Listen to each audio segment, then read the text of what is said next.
pasando. Quiero leer en Primera de Pedro, en el capítulo 4, versículo 12.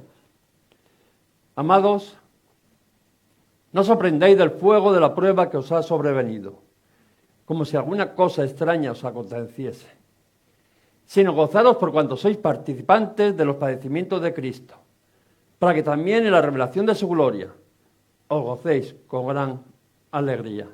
Podéis sentaros. Hay un gran gozo cuando una mujer da a luz. Yo no he dado a luz, pero sí he visto. He visto que después de ese llanto, de ese dolor, de esas lágrimas, de esas gotas de sudor, de repente aparece una sonrisa, un gozo que en cosa de segundos parece como que se abandona, se olvida todo ese dolor y como ha merecido la pena. No hay nada mejor que esto. O lo vemos también muchas veces en las guerras. Ahora que estamos viendo guerras, ¿no? Ahí a menudo por la tele. Qué dolor y qué sufrimiento. Pero cuando un bando gana la guerra, a pesar de todas las muertes que ha habido, hay un gozo, una alegría y algo como que sobrepasa todo el dolor pasado. Hay un gran gozo en aquellos que tienen hijos perdidos y vuelven, ¿no? Como aquel padre, ¿no? El del hijo pródigo, ¿no? De que a pesar de todo el sufrimiento, todo el dolor, al final termina en un gran gozo. Porque hay un gran gozo, ¿no? Cuando un sufrimiento se vive con fe, con esperanza y con amor. A pesar de que estás viviendo momentos difíciles, lo tomas desde la parte de la fe, de la esperanza, del amor, y sabes que detrás de ese sufrimiento vendrá algo que compensará todo ese dolor y todo ese sufrimiento que uno ha pasado. Y ese sufrimiento que se vive de esa manera, desde la fe, dice que conduce a inevitablemente a un gozo. Porque hay una esperanza detrás de todo eso que uno está pasando. Y vemos de que el mismo Jesús dice de que sufrió, pero no sufrió por sus errores. Porque a veces pensamos que tenemos que sufrir por cosas que nos atañen a nosotros. No, a veces el sufrimiento viene ajeno. El mismo Jesús dice de que sufrió no por sus errores, sino para salvar al pecador. Alguien dispuesto a sufrir, por decirlo de una manera, por una causa mayor, no por egoísmo propio,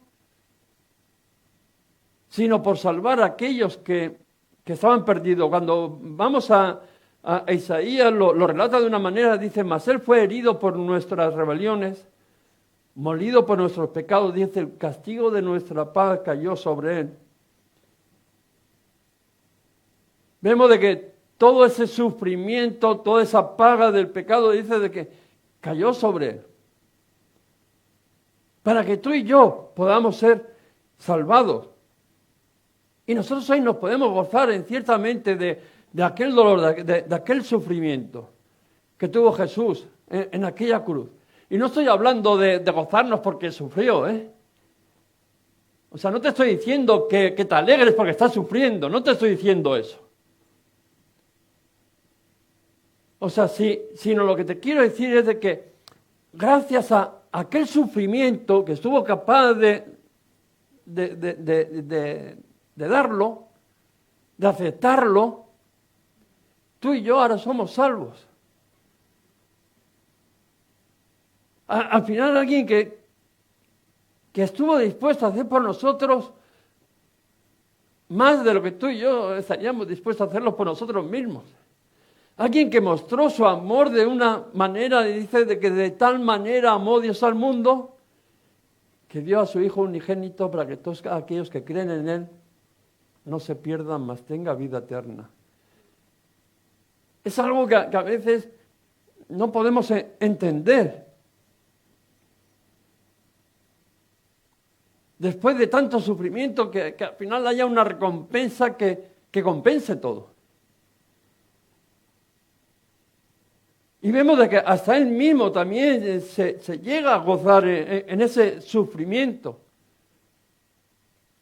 Porque al final es como dice el precio que hay que pagar a veces para esa plenitud de gozo, de satisfacción, de plenitud de Dios en nuestras vidas. Y el mismo Jesús dijo, consumado es. O sea, al final estaba diciendo, lo he terminado, lo he completado.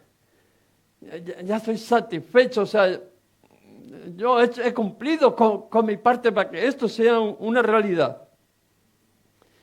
Y cuando vemos la vida de Jesús, vemos que fue una vida de muchas pruebas, de muchos sufrimientos. A mí me gusta mucho el escritor de los Hebreos, cómo lo describe, ¿no? Porque dice, no tenemos un sumo sacerdote que no pueda ser compasivo, sino que uno que fue tentado, que pasó por todas las circunstancias que tú y que yo pasamos. O sea, igual por todas. Una diferencia, dice, el que no pecó. Pero dice, Él te puede entender porque pasó por lo mismo que tú. No es como un Dios, no, como Él es Dios y está por allí, no sabemos dónde, no, y allí no hay problemas, y si hay un problema Él lo resuelve en un momento. No, Él se hizo como tú y como yo y pasó por las mismas circunstancias para que pueda ser compasivo contigo, para que te pueda entender. Muchas veces, pastor, es que esto no me entiende. Algunas veces he oído, es que Dios no me entiende. ¿Cómo no te va a entender?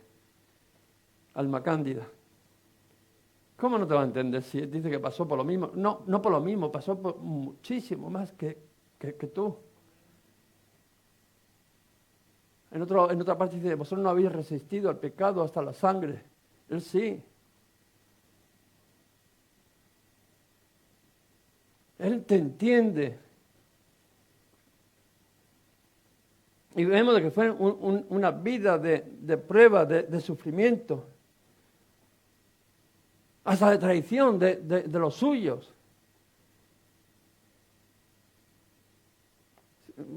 La verdad que cuando vemos la vida de Jesús, dice, porque a veces nos quedamos siempre no con esos hombres de Dios y con los méritos de Dios y cómo Dios los usó, pero por qué camino, dice, angosto y estrecho. Probados a fuego. Y el mismo Jesús dice que fue traicionado. Sufrió la traición de Judas. Y además conociéndola de antemano. Tú sabes de lo que te estoy hablando, ¿no? Porque muchas veces aquellos que están traicionados ya sabían que lo iban a hacer. Lo que pasa es que uno como que alberga esa esperanza, ¿no? Diciendo, le voy a dar una oportunidad más. Sabiendo de que la mano que le estás dando te la van a morder. Pero aún así estás dispuesto a darla. Él dice, conociendo. ¿Os acordáis de que allí en aquella mesa le anunció quién le iba a entregar, ¿no? Y señaló a que yo le dé, ¿no?, de comer el pan, ese va a ser. Y cuando se lo dio, dice que entró Satanás y Jesús le dijo, no tardes en hacer lo que al final está en tu corazón. Es conociendo toda esa traición. Pero el resultado es que nunca lo maldijo, ni lo condenó. Fíjate lo que estoy hablando, alguien de que además sabía por adelantado que lo iba a traicionar, que lo iba a vender. Y nunca lo maldijo ni lo condenó. Nunca una frase hiriente ni ofensiva dice que salió de su boca. Por eso Jesús tenía esa autoridad para poder decir, no pagues, no, mal por mal. Por eso decía, amar a vuestros enemigos, bendecir a los que os maldicen, hacer bien a los que os aborrecen, llorar por aquellos que os ultrajan y os persiguen. Aprender a devolver bien por mal. Era lo que les estaba diciendo. a pesar de ser consciente de todo ese dolor, de que lo estaban traicionando, hasta por ese. Fijaros la actitud ante ese desafío de dolor, de sufrimiento, de que alguien te está vendiendo. Pero él aún así decía, no pagues mal por mal, sino paga bien por mal. Bendice a aquellos que al final te desean mal, que vienen en contra de ti. Y nos enseñaba cómo debemos caminar frente a la vida, que esto no es una pelea. Que esto no es la selva, a ver cuál es el animal que es más fuerte y ese gana y se queda con todo, que no. Que en Cristo las cosas son diferentes. Dice que no solamente fue vendido, sino que sufrió la negación de Pedro. Que conocía también antes de antemano, ¿no? Qué malo es conocer lo que te van a hacer, ¿eh? Algunos se autoengañan. Saben lo que va a acontecer y se autoengañan. Otros sabemos lo que van a acontecer, pero el amor de Dios es diciendo, estoy dispuesto a perder. Estoy dispuesto a ponerme ahí en riesgo por darle una oportunidad a esta persona. Pero él dice que conocía esa negación del mismo Pedro y nosotros muchas veces nos escandalizamos, ¿no? Porque alguien nos ha traicionado. A veces somos, ¿no? Cuando alguien nos traiciona, pero dice la palabra del Señor que maldito aquel que confía en el hombre. Pero bienaventurado es aquel cuya confianza es el Señor. Porque aunque padre y madre te dejaren, dice, con todo yo te recogeré. Los que están a tu alrededor, tu esposa, tu esposo, tus padres, tus hijos, te van a fallar. Si tu confianza está puesta en eso, tarde o temprano te van a fallar. Por eso dice, bienaventurados aquellos que su confianza solamente está en el Señor. Y todas estas cosas nos tiene que hacer reflexionar que Dios conoce todo lo que hay en nuestras vidas. Cuando le mentimos, cuando nos comprometemos falsamente con el Señor y el Señor todas estas cosas la está viendo. Porque a mí me podrás engañar, que también poco, no te creas que al final, así como Jesús, sabes que te están engañando, pero bueno, ¿qué vas a hacer? Pero al Señor nada. Si piensas que le estás engañando al Señor cuando verdaderamente no le estás mintiendo, cuando verdaderamente te comprometes en algo que sabes que no vas a cumplir. Hasta cuando eres sincero, pero no estás dispuesto a pagar ese precio. Pedro, yo tengo bien claro que era sincero cuando le dijo, Señor, mi vida daré por ti. Y yo creo firmemente que en ese momento Pedro estaba dispuesto. Lo que pasa es que a la hora de dar su vida dijo, va a ser que no. Muchas veces nosotros aquí, el Espíritu Santo viene y nos toca y hay una sinceridad, Señor, sí, voy a dejar toda mi vieja vida y voy a ponerme en los caminos del Señor. Pero luego cuando salimos de esa puerta y vemos el precio que hay que pagar, decimos, mejor no. Aunque ha habido momentos de sinceridad, yo no digo de que sea falsamente, no. Yo en mi vida le he dicho muchas cosas al Señor, Señor, esto en un momento de emoción y con sinceridad, y luego no las he podido cumplir para vergüenza mía. Y todo eso el Señor lo sabe, porque a veces es fácil hablar de boca. Mi vida, Pedro, no, mi vida pondré por ti. Y el Señor lo mira así diciendo, tu vida, ¿no? Eso es lo que nos pasa a nosotros cuando le decimos al Señor muchas veces, Señor, ¿no? Y nos mira así, dice, seguro. O sea, hasta ahora no ha estado dispuesto ni a lo mínimo. Pero bueno, si tú lo dices, vamos a ver qué es lo que ocurre, ¿no? ¿Eh? Pero lo mismo, dice que no lo maldijo nunca, ni lo condenó. ¿Tú te das cuenta el Dios que tenemos de que a pesar de que a veces nosotros hablamos o nos comprometemos con cosas que a veces de primera no estamos dispuestos y otras, aunque sí estemos, la intención sea buena, al final no lo vamos a conseguir? Que al final no te maldice, no te condena. Que no lo hizo con Pedro en el peor momento, que lo dejó tirado, por decirlo de una manera, allí en el momento casi de la muerte, lo abandonó, lo negó 3 veces. Hasta dice que la última está injuriando, diciendo maldiciones. O sea, ya casi ya no era, bueno, no le conozco, no, sino que diciendo palabras desagradables.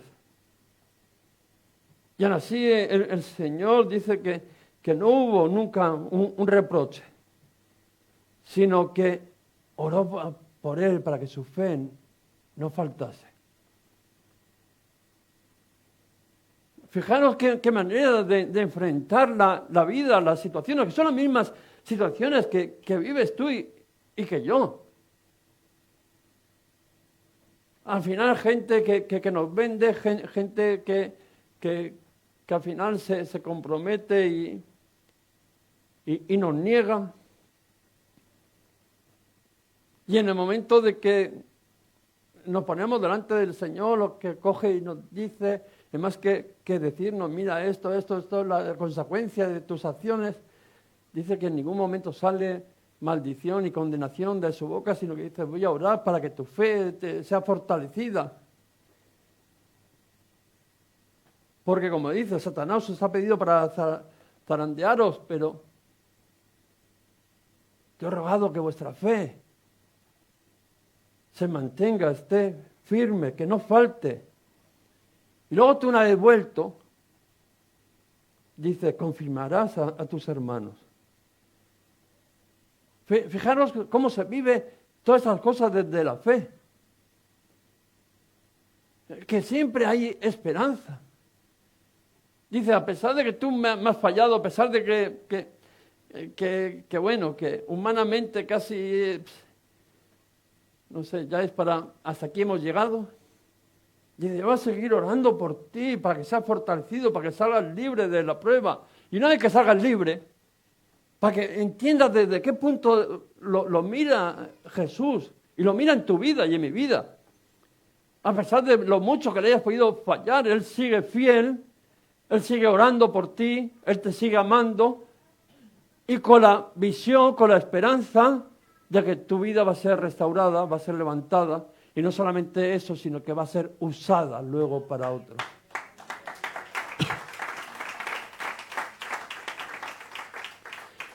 Y vemos de que Jesús no se equivocó. Jesús no se equivoca, dándote una oportunidad más. Qué bueno, ¿no? Que cuando otro dice, hasta aquí, sin remedio. Ya, como decían de David, no hay salvación de Dios en él. Pero luego continúa, mas Él es el que levanta mi cabeza. Y Él es el que levanta nuestra cabeza. Él no se ha equivocado por muchas veces de que al final tú hayas caído. Él sigue orando para que tu fe sea fortalecida y que una vez que sea restablecido, tú puedas ser un canal de bendición para poder alcanzar a otros.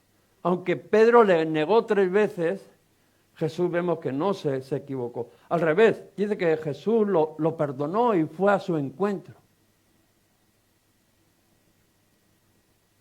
Quiero que pensemos en todas estas cosas, porque todas estas cosas al final Jesús dijo, ejemplos he dado. Y están escritas para que sepamos cómo enfrentar la vida. Porque todas estas cosas, la negación, que te traicione a alguien, todas esas cosas es que las vamos a vivir. Y Jesús lo que nos enseña es cómo tenemos que afrontar desde el punto de la fe todas estas situaciones. Dice que Jesús, dice que lo perdonó y fue a su encuentro y confirmó su amor en Pedro. Se acercó a Pedro y le dijo, Pedro, tú me has abandonado, cosa que yo nunca haré. Que no quiere decir que no te digan la verdad. Que no te tiene que decir el Señor que eres lo mejor de lo mejor, que eres lo más bueno de lo bueno, que eres el perfecto. Que no lo eres, ni lo soy yo, ni creo que no sé, en otra iglesia igual lo hay, pero aquí igual también hay algunos, perfecto. Lo que pasa es que hoy no ha venido. Pero que el Señor no te tiene que decir que eres perfecto, y tampoco espera de que tú seas perfecto. Lo que Él te dice es de que, aunque tú lo abandones, Él no. Por eso te decía de que lo único que te puedo asegurar es de que Dios va a estar contigo todos los días hasta el fin del mundo. Y vemos de que volvió a depositar esa confianza en Pedro. Mira, aunque le haya fallado el Señor dice de que sale a tu encuentro y que te perdona. Que el Señor no se ha equivocado contigo. No sé las veces que le has negado, no sé las veces que le has fallado. Lo que sé que sale a tu encuentro, que Él ora por tu fe, que sea restablecido, que sea levantado, confirmado y que luego seas usado. Y además te vuelve a dar la oportunidad, Él te restaura, te vuelve a dar las oportunidades. Pedro, ¿me amas? Después de todo eso, ¿tú le dirías a ese que te ha hecho lo mismo, pero me amas? Vamos.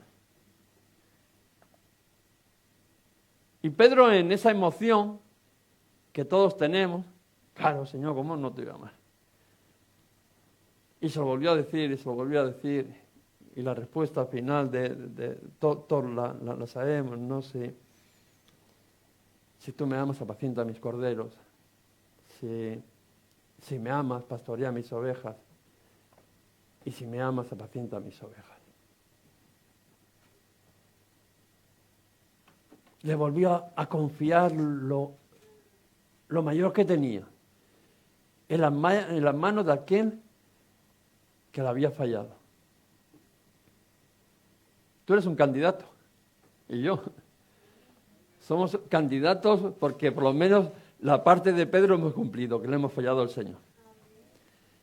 Y la parte de él, yo creo que nunca ha fallado. Otra vez va a depositar en ti la confianza. Y te volverá a decir, ¿me amas ahora sin arrogancia? Ahora sí. ¿Me amas de verdad? Pues ahora que has sido perdonado, que has sido levantado, que has sido restituido, ve y traslada esa bendición a los demás. Habla de mi amor. Haz todo aquello que yo te he enseñado. Como decía Pedro, y tú una vez vuelto, confirma a tus hermanos. Una vez que haya sido fortalecido. Y depositó su confianza en Pedro. Esa es la misma confianza que el Señor quiere depositar en tu vida. Dice que el Señor que no ha venido a condenar al mundo, sino que el mundo sea salvo a través de Él. Él no ha venido a echarte en cara tus fracasos, que los conocía de antemano, sino Él ha venido a orar por ti, a fortalecerte, a volverte a darte otra oportunidad más. Y como te digo, Dios no se equivoca. Sufrió arresto y tortura inhumana, maltrato público. Cuando vemos a las personas, ¿no? Y que a veces te dicen, les dices algo, y sí, pastor, tiene razón, pero eso no acepto que usted me lo diga, y mucho menos en público, ¿no? Como que la humillación pública es inaceptable. Jesús sufrió esa humillación pública. Caifás dice que lo llevó allí a su suegro, a Anás, el sumo sacerdote, y que éste le preguntó acerca de sus discípulos, de la doctrina. Y Jesús le dijo, pues pregunta a aquellos, ¿no?, que han oído. Dice que uno de los alguaciles que había allí le dio una bofetada. Y Jesús dice que dijo, pero bueno, ¿por qué me haces esto? ¿Por qué me das esta bofetada? He dicho algo mal, he dicho alguna mentira para que me golpees. Y si no he dicho nada que sea mentira, ¿por qué lo haces? Fue humillado allí delante de todo el mundo. No solamente por uno, sino la ingratitud de aquel pueblo. Cuando vemos, ¿no?, que Pilato dice que salió allí después de hablar con él y dice, yo ningún delito veo en él. Eso de Jesús, porque si sería de nosotros, seguramente que se habría una lista ahí de delitos. Pero en aquel que era justo, Pilato salió y dice, yo no encuentro ningún delito en este hombre. Pero sin embargo, dice de que escoger vosotros. Dice que se libraba a un preso, ¿no? Y dijo, venga, pues salir, que elija el pueblo. A ver, ¿a quién libera? ¿A el que decís que es el rey de los judíos? ¿O a Barrabás? Que además decían que era ladrón. Y el pueblo eligió a Barrabás. El mismo Dios hecho carne sin ningún delito. Además, confesado públicamente, no, este no ha hecho ningún delito. Y no solamente por decirlo, aquella equivocación de la autoridad, sino el pueblo decir, no, a este no queremos. Preferimos al ladrón. La humillación pública. Y dice de que lo mandaron a la muerte. Y como todos sabemos, muerte de cruz. Azotado, ¿no? Aquella corona de espinas, crucificado. O sea, lo más despreciable que podía haber. Pero fijaros, el mismo, ¿no?, Isaías, como lo describe en la porción que habíamos leído antes. Angustiado él y afligido, no abrió su boca. Como cordero fue llevado al matadero, y como oveja de trasquiladores, enmudeció. Dice, no abrió su boca. A pesar de todo ese dolor, a pesar de tener todo en contra, injustamente, estoy hablando de injustamente, no estoy hablando como muchas veces en mi vida, que pago las consecuencias de mis errores. No estoy hablando de todo eso, todo el mundo en contra. Y aún así dice de que no abrió su boca. Y sufrió muerte de cruz, crucificado, la peor de la muerte, junto a dos malhechores, comparado con aquellos, lo más humillante. Y su reacción ante todo eso, Señor, perdónalos porque no saben lo que se hace. La actitud de Jesús ante todos esos agravios, que seguramente que no son como los tuyos y como los míos, seguramente que fueran mayores, además injustamente. Las únicas palabras que salieron de su boca, perdónalos, porque no saben lo que se hace. ¿Os acordáis? Porque muchas veces pensamos que Jesús, como era Dios, Esteban también allí, en el último momento de vida, después de ser apedreado, no. Señor, perdónalos porque no saben lo que se hace. La misma actitud de Cristo. Y en más que centrarse en todo eso que venía contra él, todas esas humillaciones, todo esa negación, que lo vendieran, se centró en su misión, no en el sufrimiento. Si tú te centras en el sufrimiento, lo único que vas a hacer va a ser dolor, angustia. Vas a perder la esperanza. Dice que dejó todo eso al lado, porque eso está, hermanos. Eso lo vivimos todos en el día a día, el dolor, el sufrimiento. Sino que dice que se centró en su misión. A lo que Dios quería para su vida. Hasta el último momento vemos que él lo tuvo claro, sabía a qué había venido. Tanto de que en ese momento, por decirlo ya en el último momento, salvó a aquel ladrón que se arrepintió allí al lado de él. Fijaros, se tenía claro cuando otro le decía, si eres tu Dios, preocúpate por ti. Que lo podía haber hecho. Pero él tenía claro, además de todo lo que le rodeaba, que iba en contra, cuál era la voluntad de Dios. Y todo eso nos tiene que centrar, que siempre va a haber alrededor dolor y sufrimiento, pero no te pueden desviar ni una milésima del propósito que Dios tiene para tu vida. Porque ahí es a donde va a estar el gozo. El llamado a los cristianos es el ser igual que Cristo. Por eso nos llamamos cristianos. Porque el maestro, y nosotros discípulos, porque el maestro queremos aprender del maestro, queremos forjar el carácter de Cristo, el ser cada día más como Él. Y para esto vemos que vamos a ser probados en todo como Él lo fue.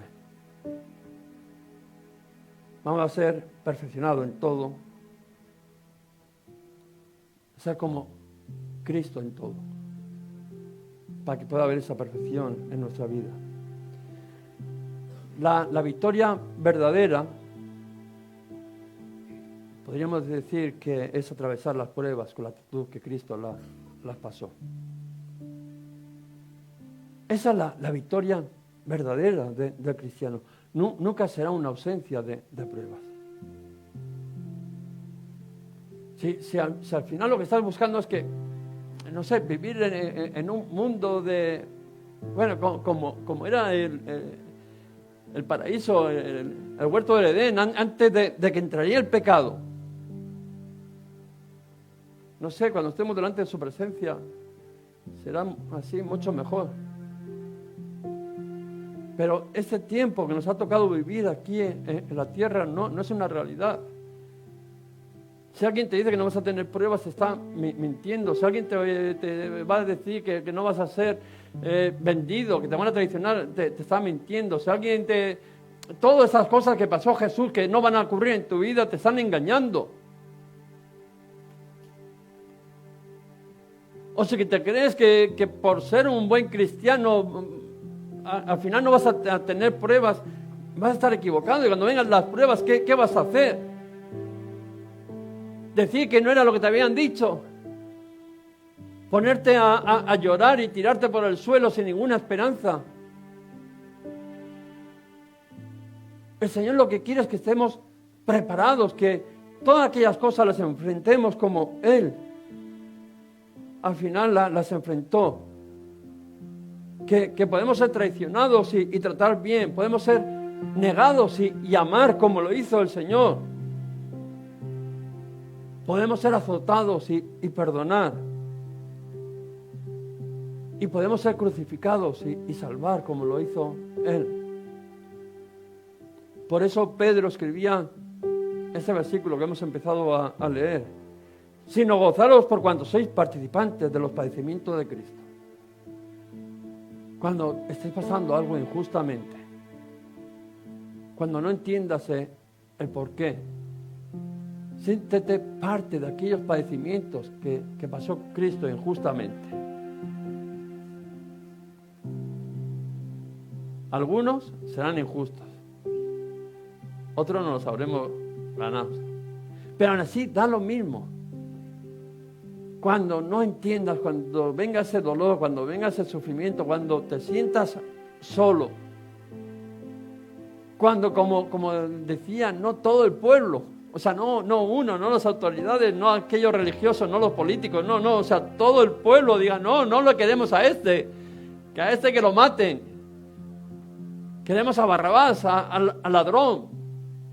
Cuando todo el mundo, te estoy hablando todo el mundo, o sea, tu padre y tu madre, como decíamos antes, te abandonan,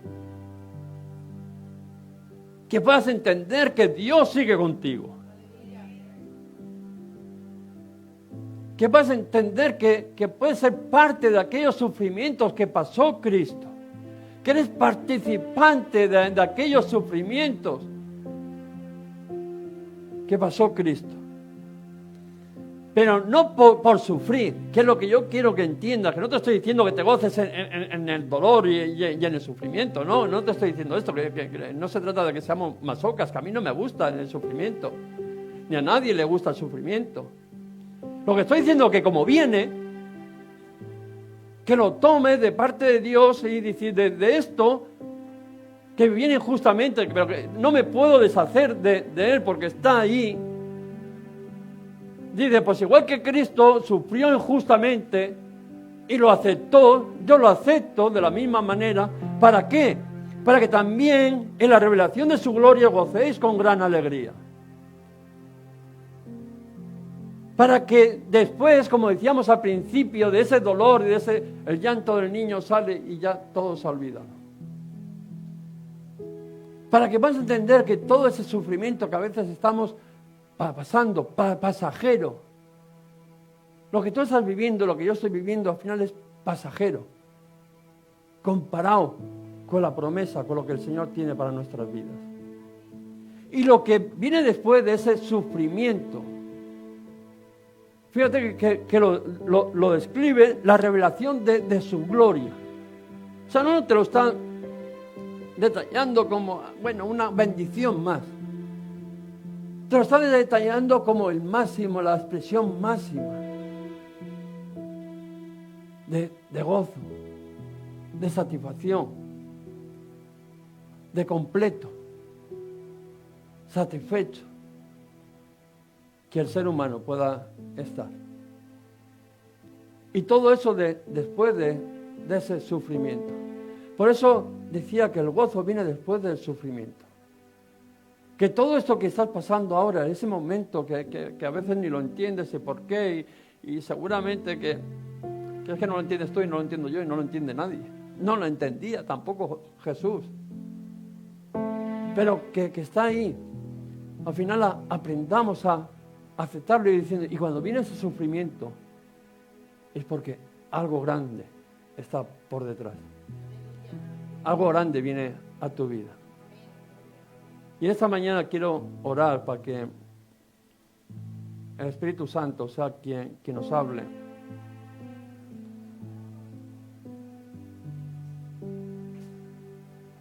Nos ministre. Para que en esa situación que estás viviendo, fijaros cómo quiero leerlo como ha empezado la porción que hemos leído. Dice, amados, no os sorprendáis del fuego de la prueba que os ha sobrevenido, como si alguna cosa extraña os aconteciese. No te sorprendas, porque eso es, por decirlo de una manera, el común que tenemos entre todos. Como si algo extraño te ha sobrevenido. No. Lo mismo que estás viviendo tú, está viviendo el que tienes al lado. Sí, seguramente si nos pondríamos a preguntar, todos los que estamos aquí, de una manera o de otra, estamos pasando por esos procesos. A veces hay temporadas en nuestra vida que son más fuertes y otras veces menos fuertes. y decirte de que eso es algo extraño, yo creo que sería el mayor error, porque lo que vivimos es otra cosa. Lo que sí te puedo decir es cómo enfrentarlo. Cómo tenemos que recibir todo eso que viene en contra de nuestras vidas.